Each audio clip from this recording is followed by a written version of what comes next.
okay bang laging ganito?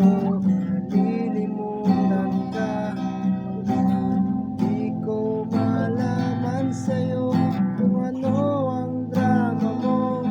Bakit lagi mo na lang sinasaktan ang puso ko? Pilit ka mang limutin ay naghihintay pa rin.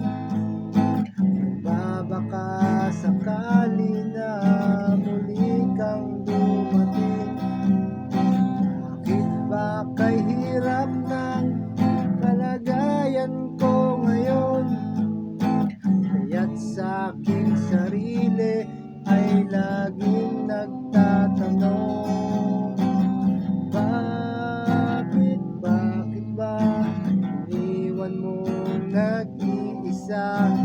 Bakit ba sa akin ba